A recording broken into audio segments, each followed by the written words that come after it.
हाँ जी बच्चों, देखिएगा हमारे पास में जो चैप्टर चल रहा था उस चैप्टर में हमारे पास में हम कैरामेन टेरिडोफाइट के जो एक प्रोसेस स्ट्रक्चर पे बात कर रहे थे। स्ट्रक्चर में मैंने आपको मैक्रोफिल और माइक्रोफिल के बारे में बताया। जो टेरिडोफाइट जिसके पास बड़े लीफ होते हैं वो मैक्रोफिल में आते हैं, जिसके पास छोटे लीफ होते हैं वो माइक्रोफिल में आते हैं। ठीक है, उसके बाद देखिएगा हम आगे बात करते हैं। उसके बाद हमने बात करेगी जो मेन प्लांट बॉडी है, main plant body, main plant body किसकी, जो स्पोरोफाइट की, जो हमारे पास में टेरिडोफाइट की, main plant body of pteridophyte. Pteridophyte की जो मेन प्लांट बॉडी है वो हमारे पास में क्या है, स्पोरोफाइट है।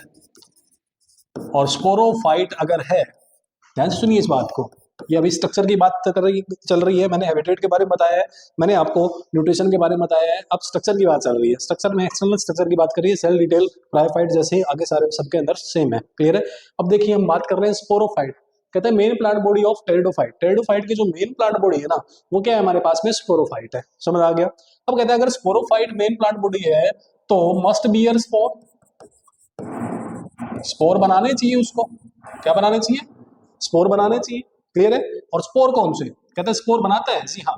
कहाँ, इन स्पोरेंजिया। कहाँ बनाता है, स्पोरेंजिया में बनाता है। कहते हैं कि प्लांट जो हमारे पास में टेरिडोफाइट है, टेरिडोफाइट की जो मेन प्लांट बॉडी है वो स्पोरोफाइट है। और स्पोरोफाइट है तो उसको स्पोर बनाने चाहिए। और स्पोर बनाने चाहिए तो क्या वो बनाता है, जी हाँ स्पोर बनाता है। कहाँ बनाता है, कहता है स्पोरेंजिया में बनाता है। कहाँ बनाता है, स्पोरेंजिया में। अगर मैं बात करूं यहाँ पे ब्रायोफाइट की बात करें, एल्गी की बात करी जाए, स्पोर बन रहे थे, जी हाँ बन रहे थे। स्पोरोफाइट तो उनमें भी आया था, क्या उनमें स्पोर बन रहे थे, जी हाँ बन रहे थे। तो यहाँ पे हमारे पास में एल्गी में कहाँ स्पोर बन रहे थे, जाइगोट में बन रहे थे, जाइगोट से स्पोर बन रहे थे। ब्रायोफाइट में कहाँ स्पोर बन रहे थे, ब्रायोफाइट में जो हमारे पास में जो स्पोर बन रहे थे वो कहाँ बन रहे थे, कैप्सूल में बन रहे थे। फुटसीटा कैप्सूल हमने कल ही बात करी है, उसके अंदर बन रहे थे। अब देखिए इस स्पोरेंजिया कहाँ बनते हैं, टेरिडोफाइट में स्पोरेंजिया में बनते हैं।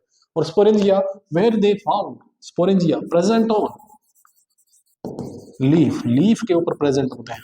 क्लियर है, कहाँ प्रेजेंट होते हैं, लीफ के ऊपर। लीफ भी कौन सी, स्पेशल लीफ, कुछ स्पेशल लीफ होती है जिसके ऊपर ये प्रेजेंट होते हैं। और वही स्पेशल लीफ हमारे पास में क्या कहलाती है, उन्हें कहा जाता है स्पोरोफिल। क्या कहा जाता है, स्पोरोफिल कहा जाता है। वो स्पेशल लीफ जिसके ऊपर स्पोरेंजिया प्रेजेंट होते हैं उनका नाम होता है स्पोरोफिल। क्लियर है यहाँ तक की बातें, कोई डाउट है। अब देखिएगा हमारे पास में कहाँ पाए जा रहे हैं, स्पोरोफिल पे क्या बन रहे हैं हमारे पास में, ये देखिएगा स्पोरोफिल। स्पोरोफिल जो लीफ है ये हमारे पास में ये कुछ इस प्रकार से, ये स्पोरोफिल आ गया। इसके ऊपर ये लीफ लगी हुई है, इसके ऊपर क्या लगी हुई है, ये लीफ लगी हुई है, ये इस प्रकार।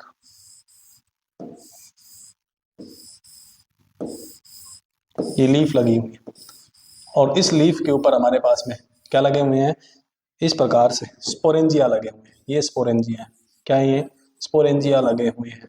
क्लियर है, ये स्पोरेंजिया है हमारे पास में। क्लियर है, ये स्पोरेंजिया है और इसके ऊपर क्या लगे हुए हैं, लीफ लगे हुए हैं। कोई डाउट है यहाँ तक, ये स्पोरेंजिया हमारे पास में, स्पोरेंजिया के ऊपर क्या लगे हुए हैं, लीफ लगे हुए हैं। कहता है ये हमारे पास में स्पोरोफिल है। ये क्या है, स्पोरोफिल है। अब आगे देखिए क्या कहता है, स्पोरोफिल ऐसे लीफ जिसके ऊपर स्पोरेंजिया लगे हुए हैं उनको कहते हैं स्पोरोफिल। इतनी बात क्लियर है। अब कहता है ये जो स्पोरोफिल है ना, ये स्पोरोफिल कॉम्पैक्टली अरेंज भी हो सकते हैं। क्या हो सकते हैं, कॉम्पैक्टली अरेंज भी हो सकते हैं। क्लियर है, कॉम्पैक्टली मतलब एक प्रकार से कॉम्पैक्ट कर दिया जाए, इकट्ठे भी अरेंज हो सकते हैं। और एक प्रकार से ये वाइडली भी अरेंज हो सकते हैं, not compactly, not compactly, compactly arrange ना होके एक प्रकार से अलग अलग खुले खुले भी प्रेजेंट हो सकते हैं। क्लियर है, कॉम्पैक्टली मतलब एक प्रकार से इकट्ठे प्रेजेंट होना, बिल्कुल इनके बीच में डिस्टेंस ना होना, ये वाला बिल्कुल सट के एक दूसरे के साथ बिल्कुल चिपक के प्रेजेंट होना। ऐसी लीफ स्पोरोफिल ऐसे भी प्रेजेंट हो सकते हैं और विदाउट कॉम्पैक्टली भी प्रेजेंट। अगर ये ऐसे कॉम्पैक्टली अगर प्रेजेंट है तो कॉम्पैक्टली अगर प्रेजेंट है तो ये क्या बनाएंगे, फॉर्म कोन। क्या फॉर्म करेंगे, कोन बनाएंगे। क्लियर है यहाँ तक। और अगर कॉम्पैक्टली नहीं है तो नॉट बियर, नॉट बियर कोन, कोन नहीं बनाएंगे। क्या इतनी बातें क्लियर है या नहीं है, ये कोन बियर नहीं करेंगे और जो कॉम्पैक्टली अरेंज है वो कोन बियर करेंगे। कौन कौन से कोन बियर करता है, कहता है सिलेजीनेला, सिलेजीनेला, इक्विसिटम, ये हमारे पास में क्या बियर करते हैं, कौन बियर करते हैं। समझ आ गया नहीं आ गया, कोई डाउट है यहाँ तक। स्लेजिनेला इक्विसिटम कौन बियर करते हैं, यहाँ पे हमारे पास में कौन बियर कौन नहीं करते, फर्न का, फर्न हमारे पास में कौन बियर नहीं करते हैं, क्लियर है। और कुछ हमारे पास में एक बात आती है लाइकोपोडियम, लाइकोपोडियम हमारे पास में लाइकोप्सिडा के का मेंबर था, एक लाइकोप्सिडा का मेंबर हमारे पास में सिलेजिनेला है। एक सिलेजिनेला कौन फॉर्म करता है, ये वाला कौन फॉर्म है नहीं करता है। क्या इतनी बातें क्लियर हैं, कोई डाउट है यहाँ तक, बोलिएगा। सिलेजिनेला इक्विसिटम, और एक हमारे पास में एक और आता है जिसका नाम एनसीईआरटी में नहीं है, तो मैंने यहाँ पे नहीं करवाया, क्लियर है यहाँ तक की बातें। तो हमारे पास में कुछ जो हो गए ना टेरिडोफाइट है, कुछ ऐसे भी हो गए जो कौन फॉर्म करते हैं, कुछ ऐसे भी हो गए जो कौन फॉर्म है नहीं करते हैं, कोई डाउट नहीं यहाँ तक। अब मेरी बात ध्यान सुनिएगा फोकस करके, अब रिप्रोडक्शन स्टार्ट हो गया है। ये तो स्ट्रक्चर की बात थी, अब आगे अगर मैं बात करूं इसी से हम कनेक्ट करके क्या बात कर रहे हैं, रिप्रोडक्शन की बात करेंगे, इसी को कनेक्ट करते हैं रिप्रोडक्शन में। रिप्रोडक्शन में इसको कैसे कनेक्ट किया जाएगा, देखिएगा कैसे। ये हमारे पास में क्या बने हैं, स्पोरेंजिया, क्या बने हैं, स्पोरेंजिया बने या नहीं बने हैं, किसके ऊपर, स्पोरोफिल के ऊपर बने, इतनी बात क्लियर है। वो कॉम्पैक्टली अरेंज है तो कौन बना रहे हैं, नहीं कॉम्पैक्टली अरेंज तो कौन है नहीं बना रहे, इतनी बातें क्लियर है। अब देखिएगा यहाँ पे कुछ स्पोरेंजिया, जो स्पोरेंजिया है उस स्पोरेंजिया के अंदर कुछ एक ऐसे हैं जो सेम टाइप के स्पोर बनाते हैं, सेम टाइप के स्पोर बनाते हैं, और कुछ एक ऐसे हैं जो डिफरेंट टाइप के स्पोर बनाते हैं, डिफरेंट साइज के, बता दो मतलब सेम साइज के और डिफरेंट साइज के। अगर सेम साइज के बना रहे हैं तो होमोस्पोरस, सेम साइज के अगर बना रहे हैं तो होमोस्पोरस, अगर डिफरेंट साइज के बना रहे हैं तो हेट्रोस्पोरस। सेम साइज के अगर स्पोर बना रहे हैं तो होमोस्पोरस, डिफरेंट साइज के अगर बना रहे हैं तो हेट्रोस्पोरस। कोई इतनी बातें क्लियर हैं या नहीं है, बोलिएगा। अब मैं कहता हूं कि हमारे पास में कुछ एक होमोस्पोरस है, टेरिडोफाइट कुछ एक होमोस्पोरस भी है, कुछ एक हेट्रोस्पोरस भी है। होमोस्पोरस की अगर बात करी जाए तो कहता है फर्न, क्लियर है, और वही लाइकोपोडियम, क्लियर है।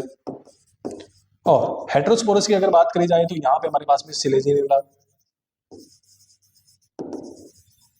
साल्विनिया, क्लियर है। ये हमारे पास में क्या है, हेट्रोस्पोरस है, सिलेजिनेला और साल्विनिया, क्लियर है यहाँ तक भी बात है, बोलिएगा। तो ये हमारे पास में हेट्रोस्पोरस है, ठीक है। तो कुछ एक हमारे पास में होमोस्पोरस है, कुछ एक हेट्रोस्पोरस है। अब ध्यान सुनिएगा, ये रिप्रोडक्शन की बात हो रही है, रिप्रोडक्शन में हमारे स्पोरेंजिया से मैंने डायरेक्ट कनेक्ट कर दिया, तो हमें रिप्रोडक्शन में जो लाइफ साइकिल पढ़नी है, एक तो होमोस्पोरस की पढ़नी है, दूसरी लाइफ साइकिल पढ़नी है हमें हेट्रोस्पोरस की, क्लियर है यहाँ तक की बातें। तो अब हम लाइफ साइकिल के ऊपर बात करेंगे, पहले हम एक दो बात कर लेते हैं, एक दो क्वेश्चन लिख लेते हैं, देखिएगा। कुछ एक लाइनें हैं जो आपको ध्यान रखनी है, जो एक प्रकार से किस में आ सकती है, कौन सी लाइन करेक्ट है कौन सी नहीं है उसके अंदर आ सकती है। देखिएगा, कहते हैं ऑल फर्न आर होमोस्पोरस, क्या सारे के सारे फर्न होमोस्पोरस होते हैं, क्या ये बात सही है। दूसरा कहता है all pteridophyte which bear corn are heterosporous, कहते हैं दो चीजें हैं, कहता है या सारे के सारे फर्न जो हैं होमोस्पोरस हैं, जी नहीं, एक्सेप्शन है, ये लाइन गलत है। एक्सेप्शन क्या है, साल्विनिया, साल्विनिया हमारे पास में क्या है, साल्विनिया हमारे पास में क्या है, ये हमारे पास में फर्न है, जब फिर भी ये क्या है, हेट्रोस्पोरस है, क्लियर है मेरी बात। तो यहाँ पे आपको लिख सकते हो फर्न के साइड में एक्सेप्ट साल्विनिया, एक बात क्लियर हुई। नेक्स्ट देखिएगा, all pteridophyte which bear corn are heterosporous, कहता है क्या ये बात सही है, जी नहीं, ये बात भी गलत है। क्यों, क्योंकि हमारे पास में इक्विसिटम, इक्विसिटम जो है ये हमारे पास में क्या है, इसके पास कौन होता है, क्या होता है, कौन होता है, इसके पास कौन है, बट ये क्या है, होमोस्पोरस है। क्या है ये, होमोस्पोरस लाइफ साइकिल शो करेगा। तो यहाँ पे हमारे पास में एक और मैं एग्जांपल लिख देता हूँ इक्विसिटम का, कोई डाउट है यहाँ तक, बोलिएगा, ठीक है। तो यहाँ तक की बातें आपको क्लियर हो जाना चाहिए। टेरिडोफाइट को मैंने स्टार्टिंग में लीफ के अकॉर्डिंग बांटा, बड़े लीफ छोटे लीफ, मैक्रोफिल माइक्रोफिल, क्लियर है। दूसरा मैंने अकॉर्डिंग टू कौन जिसके पास कोन है उसके अकॉर्डिंग, जिसके पास नहीं है उसके अकॉर्डिंग भी बांटना। तीसरा मैंने कहा होमोस्पोरस है हेट्रोस्पोरस, जो कोन बनाया उस कोन में स्पोरेंजिया है, स्पोरेंजिया सेम टाइप के स्पोर बना रहा है तो होमोस्पोरस, डिफरेंट टाइप के बना रहा है तो हेट्रोस्पोरस।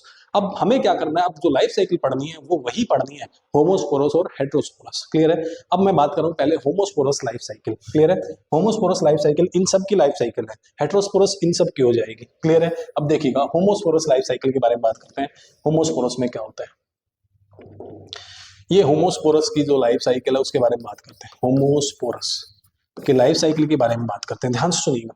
होमोस्पोरस की जो लाइफ साइकिल है उसके बारे में बात करते हैं। कहता है हमारे पास में, ये मेरे पास में स्पोरेंजिया है, ये मेरे पास में इस लीफ के ऊपर ये लगा हुआ है स्पोरेंजिया, और स्पोरेंजिया से मेरे पास में क्या आए, स्पोर आए। क्या आए, स्पोर आए, जो कि क्या है, सारे के सारे सेम टाइप के हैं। होमोस्पोरस सेम टाइप के हैं। अगर सेम टाइप के तो हमारे पास में क्या कर रहे हैं, ये इस प्रकार से एक थैलस बना के इसके ऊपर ही क्या बना दिया इसने, मेल पार्ट बना दिया, इसी के ऊपर इसने क्या बना दिया, फीमेल पार्ट बना दिया। क्लियर है यहाँ तक की बात, बोलिएगा। ये हमारे पास में क्या है, होमोस्पोरस कंडीशन है। होमोस्पोरस में हमारे पास में दोनों एक पे भी हो सकते हैं, दोनों अलग अलग पे भी हो सकते हैं, इतनी बातें क्लियर है, कोई डाउट है। ये मेरे पास में क्या बना दिया, गैमेटोफाइट बना दिया। क्या बना दिया, गैमेटोफाइट बना दिया। और गैमेटोफाइट में अगर बात करी जाए, दोनों के दोनों इंडिपेंडेंट है। क्लियर है। स्पोरोफाइट के ऊपर जुड़े हुए नहीं है, स्पोर बाहर आए हैं और एक प्रकार से क्या बनाए हैं, गैमेटोफाइट बनाए हैं, इंडिपेंडेंट है। क्लियर है यहाँ तक की बात है। अब देखिएगा यहाँ से हमारे पास में एंथ्रीडियम निकलेगा। क्या निकलेगा, एंथ्रीडियम निकलेगा। और यही जो हमारे पास में थैलस है जिसके अंदर ये आर्किगोनियम है, क्या है, ये आर्किगोनियम है जो यहाँ पे प्रेजेंट है, यही वाला है, सेम यही वाला ये है। क्लियर है। इसके साथ जाके क्या हो जाएगा, फ्यूज हो जाएगा। क्या हो जाएगा, फ्यूज हो जाएगा। जैसे ही ये फ्यूज हुआ, ध्यान से सुनिएगा, जैसे ही ये फ्यूज हुआ यहाँ पे हमारे पास में क्या बनता है, यहाँ पे हमारे पास में जाइगोट बनता है। क्या बनता है, यहाँ पे हमारे पास में इसके अंदर क्या बनेगा, ध्यान से सुनते जाइएगा। यहाँ पे हमारे पास में इसके अंदर क्या बनेगा, जाइगोट बनेगा। ये हमारे पास में जाइगोट बन गया। क्या बना है, जाइगोट। बताइएगा, कोई डाउट है यहाँ तक, बोलिए। यहाँ पर हमारे पास में क्या बना है, जाइगोट बना है। अब जाइगोट हमारे पास में क्या करेगा, मियोसिस करेगा, नोट माइटोसिस करेगा। सॉरी, क्या करेगा, माइटोसिस करेगा। और माइटोसिस करके क्या बना देगा, एम्ब्रियो बना देगा। क्या बना देगा, एम्ब्रियो बना देगा, जो कि क्या है, मल्टी सेलुलर है। क्या है, मल्टी सेलुलर एम्ब्रियो बना देगा। और यही एम्ब्रियो डेवलप हो जाएगा किसके अंदर, वापस से स्पोरोफाइट के अंदर। किसके अंदर, स्पोरोफाइट के अंदर डेवलप हो जाएगा। क्या इतनी बातें आपको क्लियर है, बोलिएगा। ये हमारे पास में क्या है, एक लाइफ साइकिल है, किसके बारे में, टेरिडोफाइट की। अगर मैं बात करूं गैमेटोफाइट, हमारे पास में क्या होता है, स्टार्टिंग में मैंने बताया ग्रीन होता है, मल्टी सेलुलर होता है, ग्रीन है, मल्टी सेलुलर है। और ग्रीन है तो फोटोसिंथेटिक है, फोटोसिंथेटिक है तो डिपेंडेंट नहीं है, इंडिपेंडेंट है। और ऐसे ही हमारे पास में स्पोरोफाइट है, स्पोरोफाइट भी मल्टी सेलुलर है, ग्रीन है, फोटोसिंथेटिक है और इंडिपेंडेंट है। बट यहाँ पे दिक्कत ये है कि जो गैमेटोफाइट है हमारे पास में, ये क्या है, एक प्रकार से शॉर्ट लाइव्ड है, इसलिए डोमिनेंट फेज उसको माना जाता है, स्पोरोफाइट को माना जाता है। कोई डाउट है, इसलिए स्पोरो जो हमारे पास में क्या है, टेरिडोफाइट को डोमिनेंट प्लांट कहा जाता है, जबकि ब्रायोफाइट को हैप्लॉइड प्लांट कहा जाता है। कोई डाउट है यहाँ तक, स्टार्टिंग में मैंने हैप्लॉइड डिप्लॉइड प्लांट के बारे में बताया था, वहां भी ये बात बताई थी। कोई डाउट है यहाँ तक, चलिएगा। अब देखिए नेक्स्ट हमारे पास में हेट्रोस्पोरस की लाइफ साइकिल के बारे में बात कर लेते हैं। किसके बारे में, हेट्रोस्पोरस की लाइफ साइकिल के बारे में बात करते हैं, ध्यान से सुनिएगा। जो हेट्रोस्पोरस है उसकी लाइफ साइकिल के बारे में बात करते हैं। हेट्रोस्पोरस,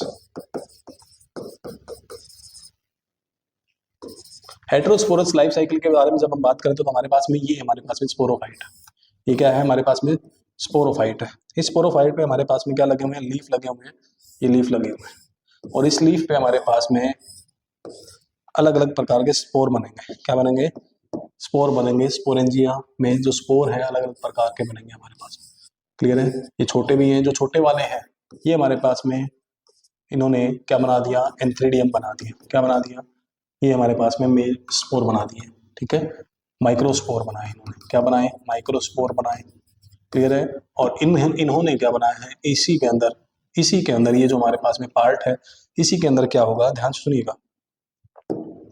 ये हमारे पास में, एक मिनट, यही प्लांट है। इसी प्लांट के अंदर यहाँ पे हमारे पास में ये लीफ है, और इसी लीफ के अंदर यहाँ पे हमारे पास में ये स्पोरेंजिया है, मेगास्पोरेंजिया है। और मेगास्पोरेंजिया के अंदर क्या बने हैं, मेगास्पोर बने हैं। क्या बने हैं, मेगास्पोर बने हैं। क्या इतनी बातें क्लियर हैं, बोलिएगा। और यहाँ पे माइक्रोस्पोर हमारे पास में क्या बना देगा, एक प्रकार से ये एंथ्रीडियम बना देगा। और एंथ्रीडियम से क्या निकलेंगे हमारे पास में, ये हमारे पास में ये एंथेरोजोइड निकलेंगे। क्या निकलेंगे? एंथेरोजोइड्स निकलेंगे। कोई डाउट है यहाँ तक?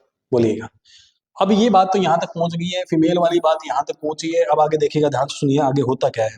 आगे क्या होता है कि यही हमारे पास में ये आगे डेवलप करेगा इस प्रकार से, इसी के अंदर डेवलप हो जाएगा। ये लीफ है और लीफ के अंदर हमारे पास में फीमेल पार्ट डेवलप हो जाएगा। फीमेल पार्ट क्या हो जाएगा? डेवलप हो जाएगा इसी के अंदर। मतलब क्या है, जो फीमेल गैमेटोफाइट है, जो फीमेल गैमेटोफाइट है, ये हमारे पास में क्या है? फीमेल गैमेटोफाइट हमारे पास में ये इसके अंदर है, और ये क्या है? डिपेंडेंट है। ये क्या है? डिपेंडेंट है। क्लियर है? ये हमारे पास में क्या है? Female gametophyte. ये फीमेल गैमेटोफाइट, यहाँ पे ये क्या है? डिपेंडेंट है। ध्यान रखना, पीछे वाले में डिपेंडेंट नहीं था, होमोस्पोरस में दोनों के दोनों इंडिपेंडेंट थे। यहाँ पे दोनों, यहाँ पे एंथेरोजोइड जो मेल पार्ट है, मेल गैमेटोफाइट है, वो इंडिपेंडेंट है, फीमेल गैमेटोफाइट डिपेंडेंट है। क्लियर है? अब देखिएगा आगे क्या होता है। यहाँ पे एंथेरोजोइड इसके अंदर आएंगे और इसको फर्टिलाइज करेंगे। फर्टिलाइज करेंगे तो आगे क्या कहानी बनती है वो देखिएगा। यहाँ पे हमारे पास में ये क्या है? ये लीफ है, ये स्पोरोफाइट है, स्पोरोफाइट पे ये लीफ है, और इस लीफ के अंदर हमारे पास में स्पोरेंजिया है। क्या है ये? स्पोरेंजिया है। और इस स्पोरेंजिया के अंदर ये यहाँ पे हमारे पास में जाइगोट बन गया है। क्या बन गया है? जाइगोट बन गया है। क्लियर है यहाँ तक की बातें? और ये जाइगोट किस में कन्वर्ट हो जाएगा? एम्ब्रियो में कन्वर्ट हो जाएगा। इस लीफ के अंदर ही ये जाइगोट जो है, इस लीफ के अंदर ही हमारे पास में किस में कन्वर्ट हो जाएगा? ये इस लीफ के अंदर ही ये एम्ब्रियो में कन्वर्ट हो जाएगा। किस में? एम्ब्रियो में। और ये जो एम्ब्रियो है बाद में डेवलप होकर क्या बनाएगा? हमारे पास में स्पोर बना देगा। क्या बना देगा? स्पोर बना देगा। कौन सा? स्पोरोफाइट बना देगा। क्या बना देगा? स्पोरोफाइट बना देगा। क्या इतनी बातें क्लियर है? बोलिएगा। ठीक है? यहाँ पे मैं कहता हूं कि ये जो फीमेल गैमेटोफाइट है, ये क्या है? ये जो फीमेल गैमेटोफाइट है, रिटेन फीमेल गैमेटोफाइट, यहाँ पे हमारे पास में इंडिपेंडेंट नहीं है, यहाँ से टूटता नहीं है। रिटेन रिटेन रहता है, रिटेन ऑन स्पोरोफाइट। स्पोरोफाइट के ऊपर रिटेन रहता है फॉर सेवरल पीरियड तक। सेवरल पीरियड्स तक क्या रहता है? यहाँ पे ये रिटेन रहता है। Female gametophyte retain on sporophyte for several periods, बहुत समय तक इसके ऊपर क्या रहता है? रिटेन रहता है। क्लियर है यहाँ तक की बात? इसी कारण जब ये क्या है, फीमेल गैमेटोफाइट इसके ऊपर रिटेन रहता है, मतलब डिपेंडेंट रहता है, तो हमारे पास में ये डिपेंडेंट है और इसके बाहर एक छोटी सी कवरिंग है, बट हार्ड नहीं है। क्लियर है? हार्ड नहीं है, फीमेल गैमेटोफाइट डिपेंडेंट है। इसी कारण कहा जाता है कि it is the precursor of formation of seed habit. Seed habit की प्रीकर्सर है। जो टेरिडोफाइट है is the precursor of formation of seed habit. समझ आ गया नहीं आ गया? क्लियर है यहाँ तक की बातें? तो यहाँ पे देखिए, अगर मैं बात करूँ, ये हमारे पास में हेटेरोस्पोरस की लाइफ साइकिल होगी, तो कहता है सीड। अब कहता है इसको क्या क्यों कहा गया? प्रीकर्सर ऑफ सीड हैबिट क्यों कहा गया? क्यों प्रीकर्सर ऑफ सीड हैबिट कहा गया? इसको क्यों सीड हैबिट नहीं कहा गया, प्रीकर्सर क्यों कहा गया? क्लियर है? कहता है कि यहाँ पे हमारे पास में फोर सीड के लिए कितनी कंडीशन होनी चाहिए? कहता है हमारे पास में सबसे पहली कंडीशन हेटेरोस्पोरस होनी चाहिए, हेटेरोस्पोरस कंडीशन होनी चाहिए। दूसरा, फीमेल गैमेटोफाइट क्या होना चाहिए? डिपेंडेंट होना चाहिए। क्लियर है? Closed in, female gametophyte close in hard covering के अंदर क्लोज होना चाहिए। आया समझ में? और फोर्थ कहता है, फोर्थ कंडीशन क्या होना चाहिए? क्या नाम है? एम्ब्रियो डोरमेंसी स्टेज होनी चाहिए एम्ब्रियो के अंदर। क्लियर है यहाँ तक की बातें? बोलिएगा। कहता है सीड बनाने के लिए हमारे पास में 4 कंडीशन होनी चाहिए। पहली हेटेरोस्पोरस, दूसरी फीमेल गैमेटोफाइट का डिपेंडेंट होना, और तीसरी कहता है क्लोज होना एक किसके अंदर? हार्ड कवरिंग के अंदर। और चौथी कहता है एम्ब्रियो को डोरमेंसी स्टेज में जाना जरूरी है, एम्ब्रियो डोरमेंट होना चाहिए। क्लियर है यहाँ तक की बातें? बट यहाँ पे क्या कहता है कि यहाँ पे हमारे पास में जो टेरिडोफाइट है, भाई साहब, ये टेरिडोफाइट है, पहली कंडीशन पूरी कर रहे हैं, दूसरी भी कर रहे हैं, तीसरी कंडीशन और चौथी कंडीशन थर्ड और फोर्थ कंडीशन कंप्लीट नहीं कर रहे हैं, इसलिए इसे क्या कहा गया है, प्रीकर्सर ऑफ सीड हैबिट कहा गया है, ना कि सीड फॉर्मेशन कहा गया है। इसके अंदर सीड बनते नहीं है, बट सीड बनने की शुरुआत हो चुकी है। जैसे इवोल्यूशन होगा, नए प्लांट बने, जिम्नोस्पर्म बने, वहां पे सीड बन गया हमारे पास में। और वो भी कैसा बना है, नेक्ड बना है। कैसा बना है, नेक्ड बना है। उसके बाहर ओवरी नहीं है, क्लियर है। आइवासन में उसके बाहर एक प्रकार से फ्रूट नहीं है, फ्रूट के अंदर इंक्लोज नहीं है, उसके बाहर कवरिंग नहीं है, वो नेक्ड बना है। एंजियोस्पर्म में जाके हमारे पास में कवर्ड सीड बनेगा, क्लियर है यहाँ तक की बातें, जो कि एक फ्रूट के अंदर कवर्ड होगा। समझ आ गया नहीं आ गया, तो यहाँ तक की बातें हमें याद रखनी है, क्लियर है। तो आगे देखिएगा, आगे मैं बात करता हूँ। आगे हमारे पास में नेक्स्ट लास्ट में आते हैं हमारे पास में इकोनॉमिक इंपोर्टेंस। लास्ट में हमारे पास में बात आती है इकोनॉमिक इंपोर्टेंस की, वो कंप्लीट करते हैं। मैंने आपको क्या बता दिया है, मैंने आपको देखिएगा, मैंने आपको स्टार्टिंग से हैबिटेट बताया, हैबिटेट के बाद हमने बात करी स्ट्रक्चर की, स्ट्रक्चर से पहले मैंने आपको न्यूट्रिशन बताया, न्यूट्रिशन के बाद स्ट्रक्चर की बात करी, स्ट्रक्चर की बात करते करते स्पोरेंजिया के ऊपर आते ही हम होमोस्पोरस हेटेरोस्पोरस पे आ गए। होमोस्पोरस की लाइफ साइकिल बताई, हेटेरोस्पोरस की बताई, दोनों में डिफरेंस क्या होता है वो बताया, क्लियर है। अब मेरी बात ध्यान सुनिए। आगे अगर मैं बात करूँ यहाँ पे, आगे अगर मैं बात करूँ यहाँ पे हमारे पास में आते हैं इकोनॉमिक इंपॉर्टेंस। इकोनॉमिक इंपॉर्टेंस हमारे पास में तीन ही है, ध्यान से सुनना। इकोनॉमिक इंपॉर्टेंस, इकोनॉमिक इंपॉर्टेंस की अगर बात करी जाए तो यहाँ पे हमारे पास में मेडिसिनल प्लांट के रूप में यूज होते हैं, मेडिसिनल प्लांट के रूप में यूज होते हैं। दूसरा कहता है हमारे पास में ऑर्नामेंटल प्लांट के रूप में यूज होते हैं, ऑर्नामेंटल मतलब सजावट के रूप में। और तीसरा कहता है एक इसकी इकोनॉमिक ना छोड़ के इकोलॉजिकल इंपॉर्टेंस है, ये सॉइल बाइंडर होते हैं। क्या होते हैं, सॉइल बाइंडर। सॉइल बाइंडर का मतलब है एक प्रकार से, ये एक प्रकार से सॉइल को, जो मिट्टी है उसको बहने नहीं देते हैं, क्लियर है, सॉइल इरोजन को रोकते हैं, क्लियर है। तो ये बात आपको ध्यान रखनी है, मतलब नॉर्मली हर एक प्लांट जो है सॉइल इरोजन को रोकता ही रोकता है एक प्रकार से, नॉर्मली ये बात तो ध्यान रखनी ही रखनी है। तो ये इसकी इकोलॉजिकल इंपॉर्टेंस है। आपकी एनसीईआरटी मेंशन करती है ecological importance of pteridophyte is soil binder, ये सॉइल बाइंडर होते हैं, क्लियर है। ये इकोलॉजिकल इकोनॉमिक और इकोलॉजिकल इंपॉर्टेंस हो गई इसकी, ठीक है, यहाँ तक की बातें। अब मैंने आपको इसके ग्रुप्स बताए थे, इसको मतलब अलग अलग ऑर्डर में मैंने क्या किया था, डिवाइड किया था। तो सबसे पहले हमने बात करी टेरोप्सिडा की, फिर लाइकोप्सिडा की, फिर सिलोप्सिडा की और फिनोप्सिडा की, क्लियर है। वो मैंने स्टार्टिंग में आपको एग्जांपल याद कराए थे, वो एग्जांपल आपको याद रखने हैं। यहाँ पे आके हमारे पास में टेरिडोफाइट की सारी बातें, सबसे पहले हैबिटेट के बारे में बताया, उसके बाद न्यूट्रिशन के बारे में बताया, न्यूट्रिशन के बाद हमने स्ट्रक्चर के बारे में पढ़ा, स्ट्रक्चर को ही मैंने आगे कन्वर्ट कर दिया रिप्रोडक्शन में, स्ट्रक्चर को ही रिप्रोडक्शन के आगे साथ में लाके जोड़ दिया, हेटेरोस्पोरस होमोस्पोरस, हेटेरोस्पोरस की लाइफ साइकिल बताई, होमोस्पोरस की लाइफ साइकिल बताई। अब आपको याद रखना है सबसे पहले तो माइक्रोफिल, मैक्रोफिल के एग्जांपल याद रखने हैं, क्लियर है। दूसरा आपको याद रखना है कौन बियर कौन करता है, कौन बियर कौन नहीं करता है। तीसरा आपको याद रखना है हमारे पास में एक और जो हमारे पास में हमने बात करी, हेटेरोस्पोरस कौन है, होमोस्पोरस कौन है, क्लियर है यहाँ तक की बातें। तो यहाँ से होमोस्पोरस, हेटेरोस्पोरस, मैक्रोफिल, माइक्रोफिल, और एक प्रकार से हमारे पास में जो स्टार्टिंग वाला जो पोर्शन है कॉन बियरिंग और नॉन कॉन बियरिंग, वहां से हमारे पास में क्वेश्चन आता है, स्टेटमेंट आती है, क्लियर है। तो यहाँ तक की बातें आपको याद रखनी है। यहाँ पे आके टेरिडोफाइट एक प्रकार से मैंने कंप्लीट कर दिया है। नेक्स्ट हम मूव करेंगे जिम्नोस्पर्म के ऊपर, जो कि कल वाले लेक्चर में हम कंप्लीट करेंगे, ठीक है। तो यहाँ तक आपको याद रखना है, यहाँ तक रिवाइज करना है। Thank you.